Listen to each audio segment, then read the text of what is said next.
Hello everyone, welcome and welcome back to Rotic. आप सभी को पता है सुप्रीम कोर्ट ने एक बड़ा डिसीजन दिया है। क्या? ईवीएम से रिलेटेड ऐसे बहुत सारे प्लीज फाइल करी गई थी, पिटिशंस करी गई थी सुप्रीम कोर्ट के अंदर कि ईवीएम्स के साथ टेम्परिंग होती है, उन्हें हैक किया जा सकता है। तो ये उन सभी ऑपोजिशन वालों के ऊपर एक तमाचा है। क्यों? ऐसा मैं क्यों कह रहा हूँ? देखो, ईवीएम्स यानी इलेक्ट्रॉनिक वोटिंग मशीन्स और वीवीपैट्स यानी voters verifiable paper audit trail, इनके रिजल्ट को टैली कराने के लिए एक प्ली फाइल करी गई थी कि 100% इनका क्रॉस वेरिफिकेशन होना चाहिए। अब सुप्रीम कोर्ट ने इस चीज़ को नकार दिया है कि 100% वीवीपैट्स का ईवीएम्स के रिजल्ट के साथ टैली नहीं हो सकता। इवन एक प्ली भी फाइल करी गई थी पहले कि जिसमें ये कहा था कि 50% तक वेरीफाई होना चाहिए वीवीपैट्स के रिजल्ट के साथ ईवीएम्स का, बट उसे भी खारिज कर दिया था सुप्रीम कोर्ट ने। हाँ, इसमें सुप्रीम कोर्ट ने गाइडलाइन ज़रूर दी है कि जो सिस्टम लोडिंग यूनिट्स हैं, एसएलयूज़ हैं, उन्हें 45 दिन तक यानी रिजल्ट के 45 दिन बाद तक उसे स्टोर करना पड़ेगा रिस्ट्रिक्टेड रूम में। अभी तक हम सिर्फ 3 ऐसे कंपोनेंट्स हैं ईवीएम्स के वोटिंग प्रोसेस के जो हम सेव करते आए हैं, यानी एक स्टोर करते हुए हैं 45 दिन तक रिजल्ट के डिक्लेरेशन के बाद। कौन कौन से ऐसे कंपोनेंट है? पहला तो जो ईवीएम्स का बैलेट यूनिट है जिस पे आप बटन प्रेस करते हो, वोट कास्ट करते हो।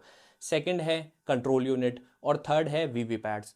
अब ये जो सिस्टम लोडिंग यूनिट है इसका क्या मैकेनिज्म है और ये होता क्या है, आइए इसे समझते हैं। वीवीपैट में आपको क्या दिखता है? 3 चीजें दिखती हैं। पहला ये कैंडिडेट का नाम, दूसरा उसका सीरियल नंबर और तीसरा पार्टी का सिंबल। तो जो पार्टी का सिंबल है वो वीवीपैट में कैसे ऑनबोर्ड किया जाता है?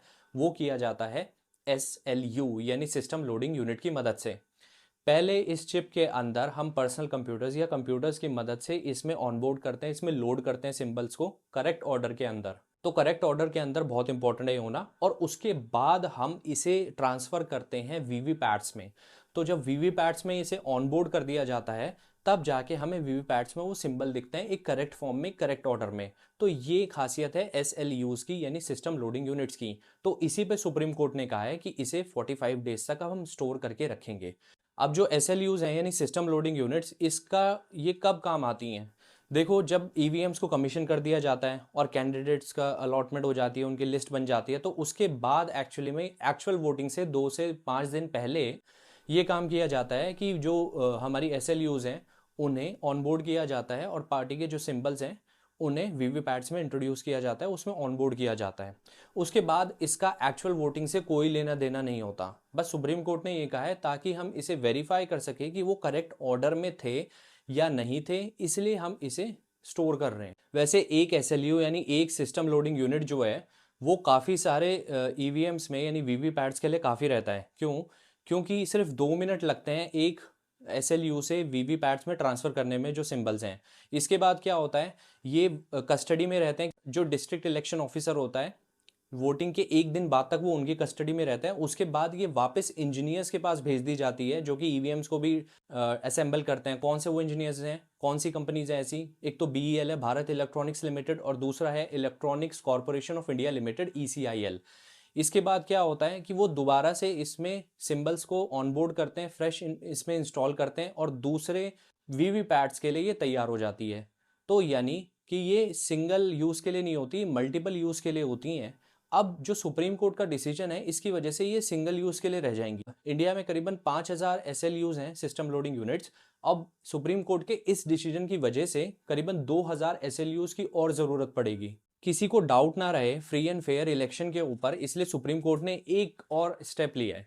देखो, जो ईवीएम्स हो गए यानी कंट्रोल यूनिट, बैलेट यूनिट और वीवीपैट्स, इसमें एक वन टाइम प्रोग्रामेबल सॉफ्टवेयर होता है। किसी को उस पर डाउट ना हो और उसे वेरीफाई करना हो, इसलिए एक प्रोविजन बनाया गया है कि अगर ऐसा कोई कैंडिडेट जो सेकंड या थर्ड पोजीशन पे आया है वो इन प्रोग्राम्स को यानी ईवीएम्स के रिजल्ट को चेक करवा सकता है।